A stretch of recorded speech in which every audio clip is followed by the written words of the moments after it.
പുതിയൊരു വീഡിയോയിലേക്ക് സ്വാഗതം. നമ്മുടെ ഒരു സബ്സ്ക്രൈബർ കുട്ടി കറ്റാർവാഴ പെട്ടെന്ന് വളരാൻ വേണ്ടിയിട്ടുള്ള കുറച്ച് ടിപ്സ് ചോദിച്ചിട്ടുണ്ട്. അപ്പോൾ ഞാൻ എൻ്റെ വീട്ടിൽ എങ്ങനെയാണ് വളർത്തണതെന്നുള്ളത് പറയാമെന്ന് പറഞ്ഞിരുന്നു. അതിൻ്റെ വീഡിയോ ആണ് കേട്ടോ ഇന്ന് ചെയ്യുന്നത്.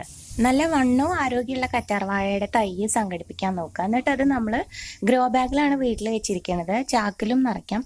അതിൽ നീർവാർച്ചയുള്ള മണ്ണായിരിക്കണം വെക്കേണ്ടത്. കളിമണ്ണ് ചളിമണ്ണ് പോലെയുള്ള പറ്റില്ല. കട്ട പിടിച്ച മണ്ണൊന്നും പറ്റില്ല. കുറച്ച് ചരൽ മണ്ണില്ലേ അത് പറ്റും. അതേപോലെ മണലിൻ്റെ അംശമുള്ള മണ്ണും പറ്റും. കാരണം ഇതിൽ വെള്ളം കെട്ടിക്കിടക്കാൻ പാടില്ല. അതാണ് നമ്മൾ ഏറ്റവും ശ്രദ്ധിക്കേണ്ടത്. പിന്നെ സൂര്യപ്രകാശം നല്ലോണം കിട്ടുന്ന സ്ഥലത്ത് വേണം ഇത് വെക്കാനായിട്ട്. തൈകൾ കുറച്ച് വിട്ട് നടാൻ വേണ്ടി ശ്രദ്ധിക്കുക. വേര് കണ്ടോ, വേര് നന്നായി പടരാൻ പറ്റണം. പിന്നെ പഴത്തൊലി ഇട്ട് കൊടുക്കുന്നത് വളരെ നല്ലതാണ്. പുളിച്ച കഞ്ഞിവെള്ളം ഒഴിച്ചു കൊടുക്കാം. ഇതൊക്കെയാണ് ഞാൻ ചെയ്യുന്ന ടിപ്സ്. ഈ ടിപ്സ് എല്ലാം ഫോളോ ചെയ്യുകയാണെങ്കിൽ തന്നെ നല്ല റിസൾട്ട് കിട്ടുന്നതാണ്. നിങ്ങൾ തീർച്ചയായിട്ടും ഫോളോ ചെയ്യുക. നിങ്ങളുടെ അഭിപ്രായങ്ങൾ അറിയിക്കുക.